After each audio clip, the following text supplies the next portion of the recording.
990 కోట్లు ఇచ్చి కష్టకాలంలో 1100 కోట్లు మళ్ళా తీసుకొచ్చాం. ఈ ఒక్క డిపార్ట్మెంట్ కదా, అన్ని డిపార్ట్మెంట్ ఇదే పరిస్థితి. 1650 కోట్ల రూపాయలు ధాన్యం ఇచ్చిన రైతులకు బకాయిలు ఉంటే అవి చెల్లించే పరిస్థితికి వచ్చాం. 10,50,000 కోట్ల రూపాయల అప్పు, 1,00,000 కోట్ల రూపాయలు బిల్లు పే చేయాలి. ఇప్పుడు ఇక్కడికి వస్తే ఎంత నిర్లక్ష్యం అంటే 2,000 కోట్ల రూపాయలు అకౌంట్లో చూపిస్తున్నారు. 9 ఏళ్లలో ఖర్చు పెట్టేశారు.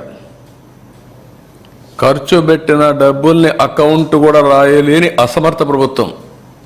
దొంగ లెక్కలు మాత్రం రాసుకున్నారు.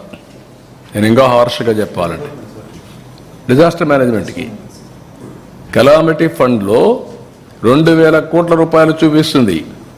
9,000 కోట్ల రూపాయలు 6 ఏళ్లలో వస్తే 6 ఏళ్లలో 9,000 కోట్లు అయిపోయింది.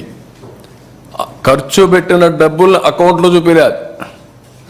ఇప్పుడు దానికి మళ్ళా నేను సిఏజీకి రాస్తున్నాను, ఇది ఇప్పుడు పలానప్పుడు ఈ డబ్బులు పెట్టామని రాయమని. ఈ లెటర్ ఒకటి సెంట్రల్ గవర్నమెంట్కి రాస్తున్నా. మళ్ళా నేను, మా దగ్గర డబ్బులు లేవు, దుర్మార్గుడు చేసిపోయిన పనులన్నీ సరిదిద్దడానికి మా పని సరిపోతా ఉంది, ఆ పాపాల్లో ఈ పాపం కూడా ఉంది, మీరు నా దగ్గర డబ్బులు ఉందని మీరు డబ్బులు ఇవ్వడం మానేశారు, నాకు జీతాలు కూడా ఇవ్వలేని పరిస్థితిలో ఉన్నా, నాకు 518 కోట్ల రూపాయలు మీరు ఇవ్వాలి, అది ఇమ్మీడియట్గా రిలీజ్ చేయండి, ఇయర్ ఇన్స్టాల్మెంట్ నాకని ఇప్పుడు లెటర్ రాస్తున్నా. అంటే ఎన్ని అరాచకాలు. నేను అందుకే చెప్పాను, ఇది ఒక భూతం.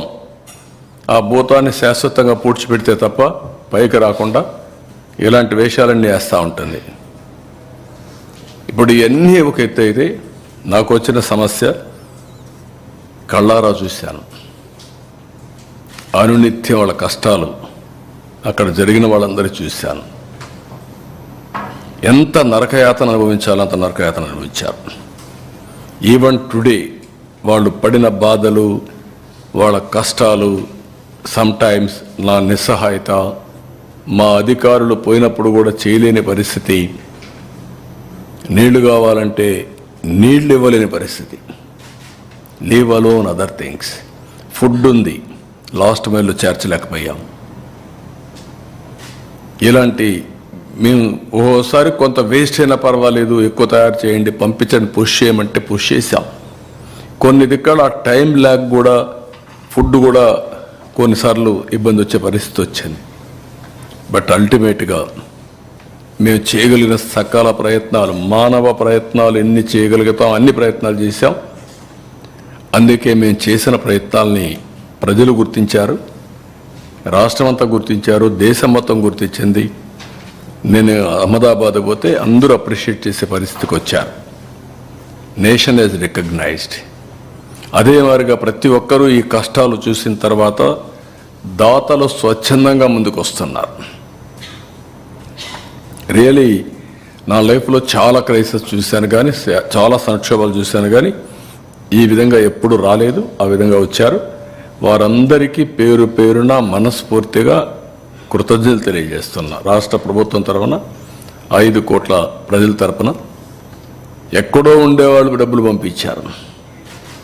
ఇంట్లో నుంచి బయట రాని వాళ్ళు వీల్ చైర్స్ వేసుకొని వచ్చి డబ్బులు ఇచ్చేసిపోతున్నారు. వీల్ చైర్స్ వేసుకొని కలవాలి, ఇవ్వాలి, నా బాధ్యత.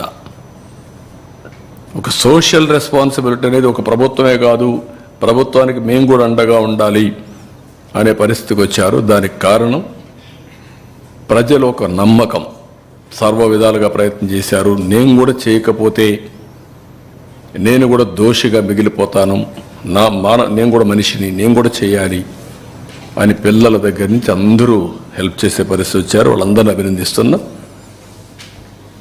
మనకు ఒక పక్కన మన ఇబ్బందులు ఉన్నాయి, ఇంకొక పక్కన పర్మనెంట్గా రెస్టరేషన్ చేయాలి.